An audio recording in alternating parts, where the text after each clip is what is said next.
hello mga kalamit namit. So arito di subong sa may barangay Agisan, Himamaylan, no?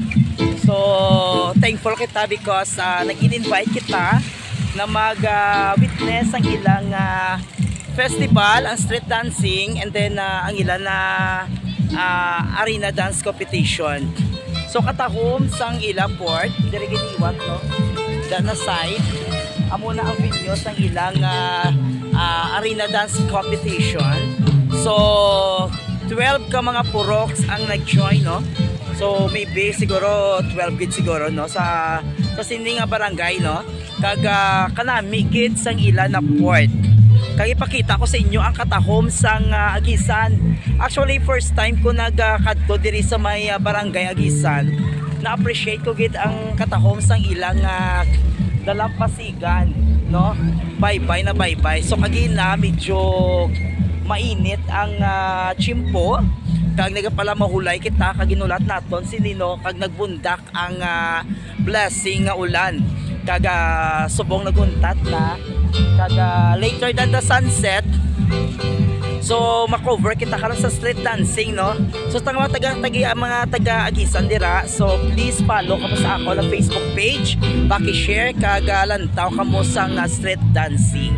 So ipakita ko sa buong ang katahom sang sining nga lugar, no, sang Agisan. So watch this.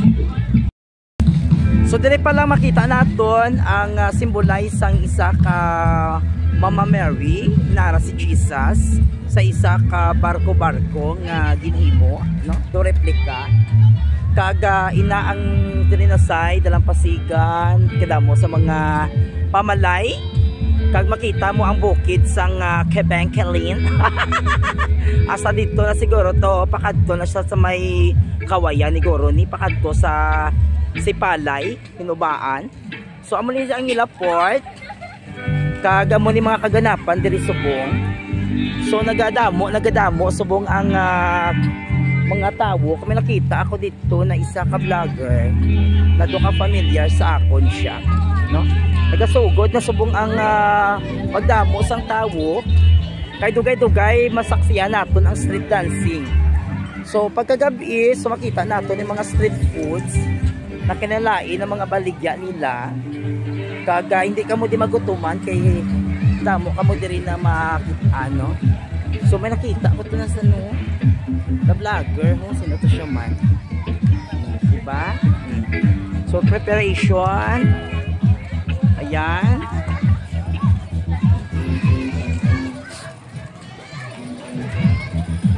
So samtang gawlat-ulat ko sang may masugat sa akon. Kaya before that makadto kita ka sa balay ni Mami, ano, ni Mami Chugan, no? No? Mabisita to kay may ginhanda to siya na blessing sa aton, no? Amo ni siya ang ila sa guwaan, no? Kung lakton mo, so kung pakadto ka di sa Agisan sa port, hindi ka kasulod. So lakton mo siya, no?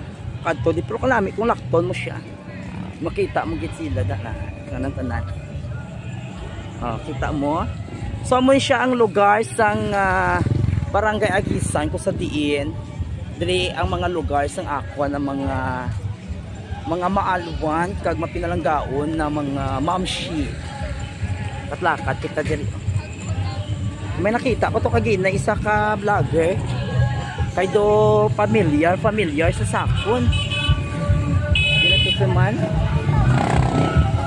Ay panuya-huya kay wala ka lisensya sa ila ego.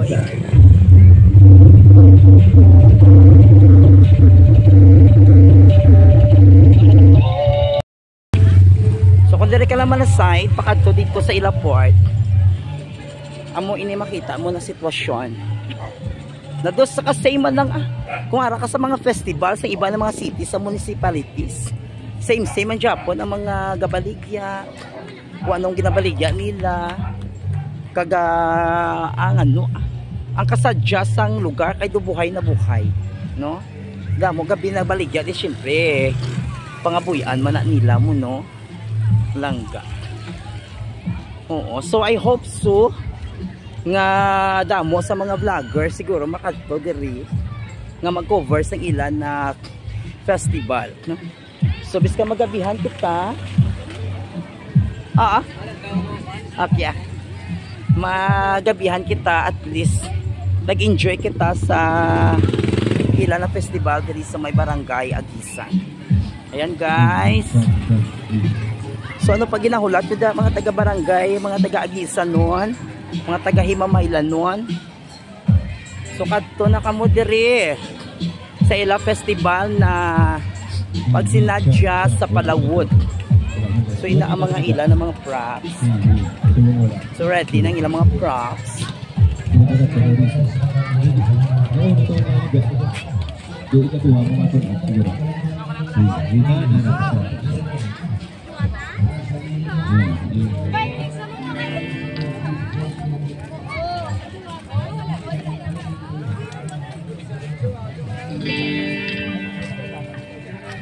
Hey, check.